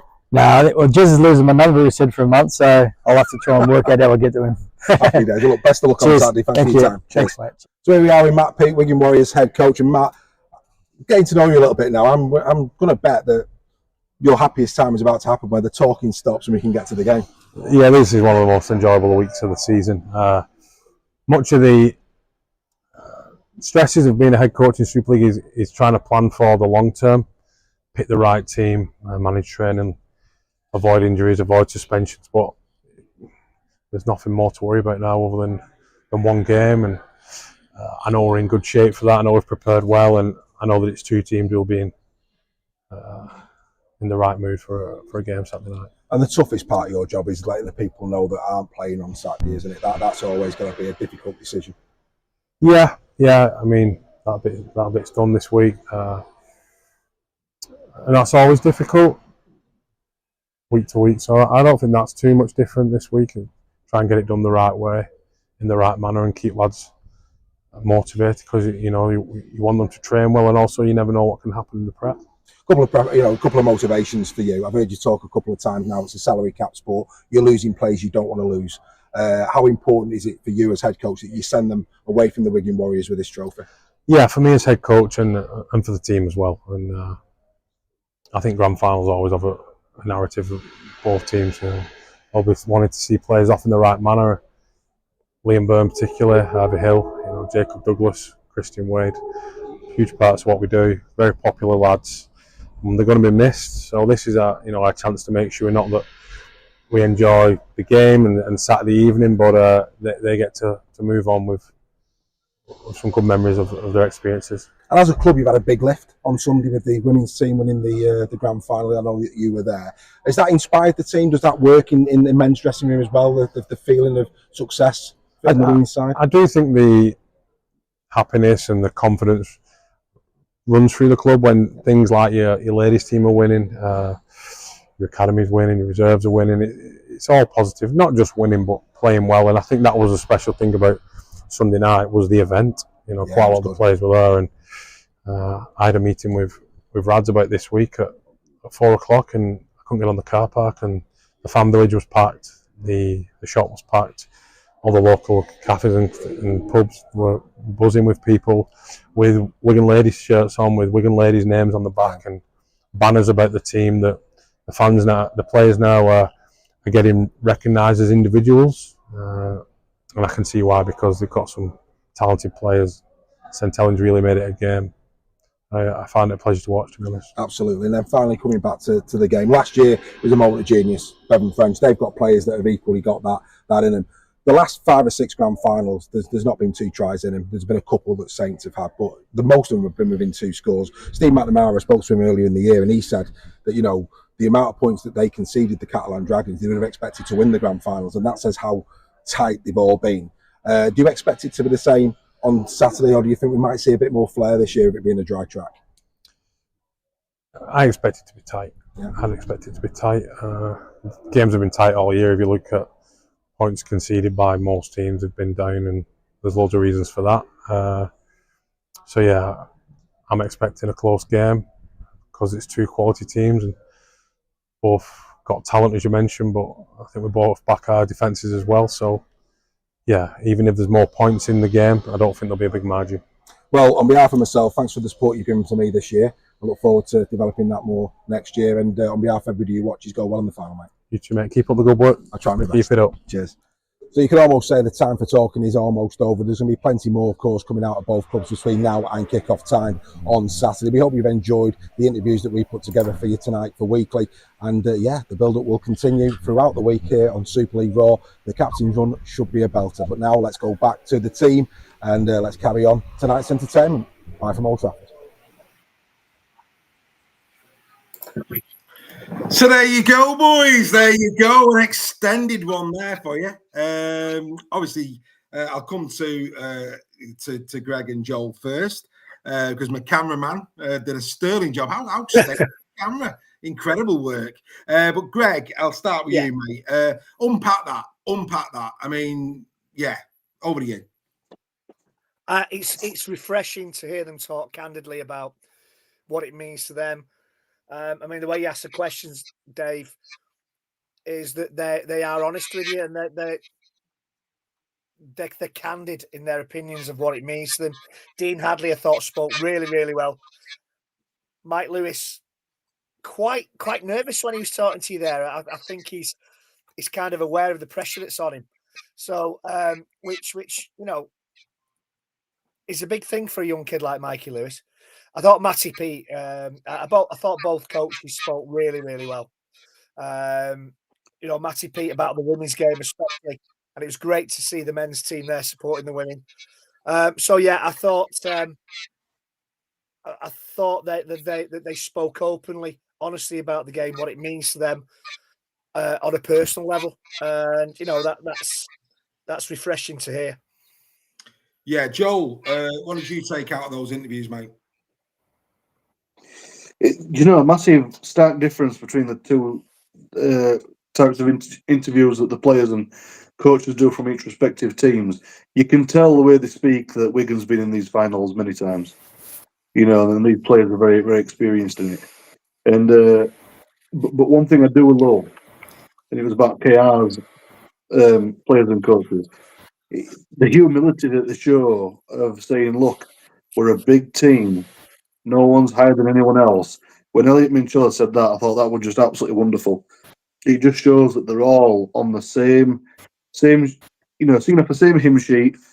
They know exactly what they're doing, and that ultimately has come from Willie Peters, because when he way as well, very honest, open, but they're so confident in each other's abilities.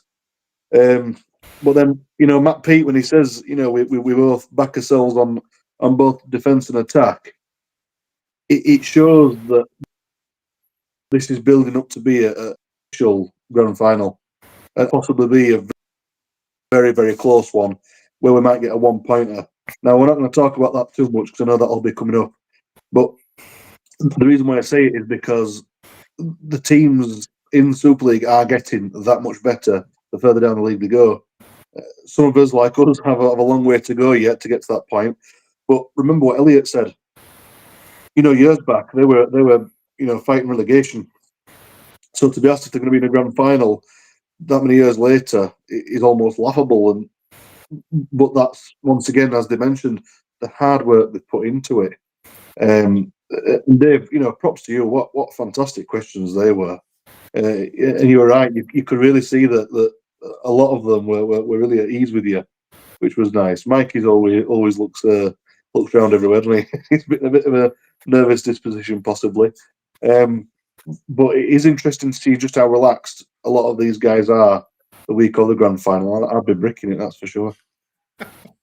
Yeah. I just want to pay tribute to our members, the ones who have put their hands in the pocket. You are Super League Raw. Without you, we can't do this. And the traction in the last 2 years, since we've had a membership, the traction we've made, in terms of getting these interviews, and the access is getting bigger and better all the time. So not only do you get all the benefits, it's your memberships that is allowing us now to go to far new heights. And Steph, you were there today, and it's the first time that you've seen me in a press room with players, with coaches. And it's fair to say we're getting a good reputation, and I think every single player and every single, Matty and Willie, completely at ease and are loving what we're doing.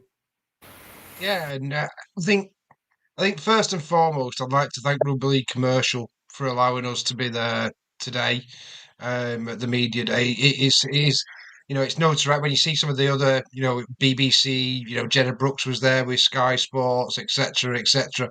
Most of the high-profile people in rugby league journalism were there today. So it's great that Super League Raw is getting to that point where we are on that, and I think all the players and coaches, and Matty Peet, what a guy, Matty. Yeah, it's funny because I was on a FaceTime call with a couple of our members, our Hull KR members, as I was walking into the ground, and Matty Peet was behind me and came onto the call with me, which was quite amusing for our Hull KR fans there. And Matty was great sport with that as well. He's such a great guy, and what a representative both Matty Peet and Willie Peters are for our game. I think they both spoke exceptionally well, but no, to be there, and it is thanks to the members. And what the members have got to understand is what they're contributing to it is things are getting better, and the money that they're putting into it, the super chats, everything like that's helping. And yes, we had. The camera work today was phenomenal, but the things like the sound and stuff, we are working on wireless. That can all be improved on. We can get better microphones, we can get lighting rigs, we can be Sky Sports if there's enough members join and do it. what the key thing is, though, is that like Reggie said or Joel said, how comfortable the coaches and players were around you, Dave, and it was a pleasure to watch for me today. And just it was a privilege. We're talking the pinnacle of our sport in this game, and we were there today to witness the build up to it and to be invited to it. And I think that the comment that you made to me is, how far have we come in 2 years? And from what you and Reggie started 4 years ago, in the past 2 years, it's just skyrocketed, hasn't it? I'm not saying it's all down to me and Joel coming on as panel members, but no, it is phenomenal to see the growth, and it's only going to get bigger and better, and quality and stuff like that will improve. We'll get proper microphones, we'll do all that, but the members supporting us has enabled us to get to this stage. What I'm looking forward to is where Super League Raw is going to be in the next 2 years. Well, let's hope so. I mean, what people don't see is, up until this year, it costs a lot of money to do what we're doing, and without the members, we can't have that growth. And I totally respect the memberships and the super chats and everything, and I'd like to think you get it back tenfold, guys. And everything we do is driven by you, to quote Brian May, and it is that's what it is. It's incredible, and we want the studio, we want that, to which the members would be invited to. They can come down and they can do a show out of that. That's the next frontier for us, to get ourselves a studio. But it has. I mean, these three are swans and I'm the legs. These boys come on here and they do their bits, and they look pretty and all the rest of it. But what you don't see is the legs. And let me tell you now, my son actually says, Dad, for a fat lad, you've got good legs. Yeah, the amount of swimming to do some. You know what I mean? But that's by the by. But no, really, really good. And I think what we've just seen there is quality. I think it's no surprising that, and let's be fair, I think the quality around the league, we've got to say that. The other clubs, Brad Arthur, Adrian Lamb, Sam Burgess, Paul Wellens. I'll say Paul Wellens. These top coaches, they do handle themselves so well. I thought the players spoke incredibly well on the day. Nigel Wood saying, keep it raw, Dave. It's always going to be raw, but we need to give it a bit of a polish as well. You know what I mean? For us, it's about substance, and it always will be. I mean, me and Steph were talking about this, If we and we want to get to that point where we've got the studio and we've got all the glamour, but I'd rather do it the way we've done it. And the way we do it is we're substance. If we get the glamour, we get the glamour, but it's substance. We give you great detail, we give you great stats, we give you great shows, and it's built on substance. And do you know what? We'll probably get more people watching us when we get the studio and stuff, because it looks better, but the substance and the pride and the passion and the respect for you guys will always be there. At the end of the day, we're nothing without you. So I think it's really important that as we sit here now and we see how far we've come, we respect who is helping us to get there, and who is helping us to get there is each and every one of you, and it's an absolute privilege. And for those people who are listening to the podcast, and for those people who are watching tonight, let me walk you through what's happening on Saturday. If you've got any questions, we've got 10 minutes. So we've got an opportunity now to answer any questions you've got. They can be grand final based if you want. We'll answer as many as we can. So if you've got a question for the panel, bang it in the chat now. Why I walk our members through what we have got for you this Saturday. So this Saturday, the members will be at the home of Super League Raw, the Bluebell in Warrington, from 12:30 p.m. We have got entertainment. We're going to be playing games. There's loads of stuff planned for in the Bluebell, as well as fish and chips. Oh, yes, we're getting a nice bit of fish and chips. Can't beat the food. Award-winning food at the Bluebell. That's a part of it as well. We're going to get a private coach transfer to the ground. Obviously, we have got brilliant seats at discounted prices, which is outstanding. Because again, that's the other side of being a member of Super League Raw. We've got bigger pulling power. We can actually get discounted seats, which is what we've got this year, which is fantastic. We've got a great spot in the stadium. And of course, at the end of the night, we're going back to the Bluebell, and we're going to be dancing the night away to a brilliant band as well. It's an incredible night. Now, what we're also going to do is we're going to share this with members who can't be there and non-members alike. We're going live from the Bluebell like we normally do. We're also going to try and do a live from the two buses. Steph's going to go on one. I'm going to go on the other. And we're going to do a live from the buses, sing songs with the fans, all that kind of good razzmatazz. We're going to be doing that. We're going to give you a feeling of where we're at. I mean, don't get me wrong, we're probably going to be about 5 or 6 pints in, so that could be quite merry.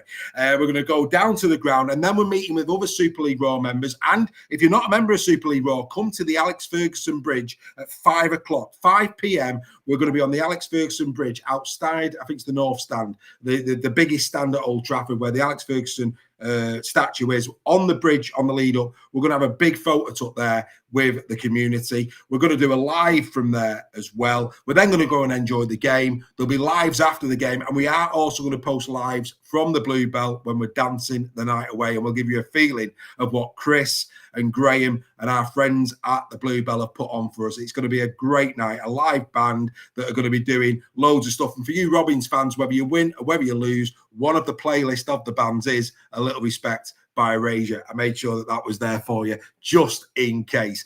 So it's going to be absolutely a night. And next year, it's 50 people this year. Who knows? I mean, Greg, you and me, mate, 4 years ago, it was me, you, and Bungle. That was it. And it was. This year, 4 years later, it's me, you, Bungle, and 47 other people, mate. It's unbelievable, isn't it? He couldn't write it, mate. What you've done, especially, is superb. I'm glad to be a part of it. Absolutely superb. It's a brilliant night. It is an absolutely fantastic night. You enjoy the game with like-minded supporters. We've got Wigan fans, we've got Hull KR fans, Warrington, Leeds, Saints fans are there, Leith fans are there, Huddersfield. It's just absolutely fantastic. And it's really, really heartwarming that we bring you all together. I'm really proud to be a part of it. I really am. Cheers, mate. And to answer Volstag's question, his name is Paul Farrell. Who's done the QR code. The question is, will he become a member? Do you want to know who the man of steel was? Minutes, is Paul Farrell going to become a member at Super League Raw? You're shaking your head there, Steph. Why? Mikey Lewis has won Man of Steel. Yeah, he's won. Well, there you go. Mikey Lewis has won Man of Steel. I knew that Willie Peters had won Coach of the Year. So Mikey Lewis, let's get some facts here. The first back-to-back Man of Steel since Paul Sculthorpe. There's a bit of a straight off the top of my head. Nobody's done that since Paul Sculthorpe. Wow. How many members are there? Probably the best part, I think it's 260, 270 now, something like that. Each get their own membership number, and it's proudly displayed on the website. Right, well, there's not many questions. Let's get into that. First of all, Willie Peters got it, and rightly so. Mikey Lewis, Man of Steel. How has this happened, Greg? Because KR have finished top of the league, probably. There's no doubt he's a talent. He's a young talent. And he has been instrumental in a lot of the good things that KR have done this season. So, it's understandable why he's got it. I just think that the impact that I think has been said already in this chat tonight, the impact that Jake Connor had early doors in the season to turn Leeds around and to help Leeds go from a team that has finished outside the top six the last few seasons into a team that's guaranteed fourth position. I think probably that's why I went for Connor. But Mikey Lewis has been instrumental. He's a talent. So, that's what it is. It is what it is that phrase that I hate says. It is what it is. It is what it is. And Paul Farrell has become a member. He's the 6 again member. Well done, Paul. Welcome to the community. Absolutely outstanding. Look, I'm going to, I got told that I'm a bully. I mean, I can't believe this. Spoiler alert, I actually got accused of being a bully on this show. The panel have been beaten down by me and have got too much to say. Unbelievable. And what I would say is, actually, I take a back seat on Weekly. I ask these guys questions, and very seldom do I give my point of view. So, anyway, thanks for that constructive criticism. Who said that? It doesn't really matter, does it? But anyway, thanks for the constructive criticism. Hopefully, stop bullying me, Dave. Who said that? Hopefully, I've learned from that, and I'm not a bully. So, but no, I'm gonna have my say on this. Look, Bazza Kingston, Dawn, Phil Webster, Peter Bailey, to name but a few. There's probably more KR fans than there's a lot more KR fans that are members than that. The reason you love our show is that we call it straight. I call it straight. Nobody has given your team more raps than me. Nobody believes that your team has played the best rugby league this season by a street. Whether you win the grand final or not, you have been exceptional. Especially for 3/4 of the season, you've been unbelievable, quite frankly. But here we go. Mikey Lewis, I'm sorry, and I met him today, and I like Mikey, don't get me wrong. He's a great talent. He's arguably the #1 English player in Super League. arguably he is. But Mikey Lewis is not man of steel. That is an absolute outrage. He's not, since Wembley he's tailed off, and he's not been anywhere near where he was at the first half of the season. And when you look at Field and when you look at Connor, their consistency over 27 rounds, for me, their consistency has been better. It's as simple as that. I love Mikey. I hope he goes and puts on incredible performances against Australia. I really, really do. But this, for me, is an outrage. It's quite simply an outrage. Mikey should not be man of steel. I'm pleased for him. He's arguably the best talent that we've got in this country, and anything that gives him more confidence is a good thing, and it is. But I'm sorry, Jake Connor, Jai Field. There's even an outside mention to Lockie Lamb in terms of consistency over 27 rounds. I'm sorry, but Mikey shouldn't be getting that this year. But congratulations to him. He's been giving it. Well done, Steph. Your thoughts? We've got 4 minutes, mate. So you've got a couple. Yeah, well, I mean, I think if it was based on the first, 15 rounds of Super League, Mikey would be very much there with Jake Connor. Jake Connor, though, was leading before we went dark, which was round 16, 17, I think it was. Mm-hmm. Mikey has not been as good as Jake Connor has for the last half of the season. No. And with Jake leading, I can't believe that's where we've got to. I mean, Mikey's had a great season again. A really, exceptional first half of the season. Good second half of the season. But I'm shocked. I'm shocked that that's the thing. I thought it was either Connor or Field. Now, with Mikey in third. Where have you got that from, mate? What? That he's got it. It hasn't gone on the official Betfred Super League site yet. So where have you got that from? No, it was an official thing on Facebook. I'm getting it flashed up now that it's Jay Field. Here we go. Right, hang on. So Willie Peet is his coach of the year. I think there's a bit of skullduggery here. I think we need to be careful. There's nothing official at the moment on the official channels. So that could be a red herring. Could be. I'm getting Jai Field now. Yeah, I've got Jai Field now. Right, so it could be interesting. But I had exactly the same with Mikey Lewis. Yeah. So there's somebody playing. Right, maybe. Well, I'll tell you what we're going to do. And we've never done this before. We have never done this before. We need to bring this show to an end because it's 2 hours in already. But I'll tell you what we're going to do. Tonight, for 1 week only, we're going to go extra time. So, ladies and gentlemen, we're going to bring this to an end. And then we're going to come back on for extra time. Don't go anywhere. Stay on our Facebook channels. We'll be back for extra time in a few moments' time. Here we go.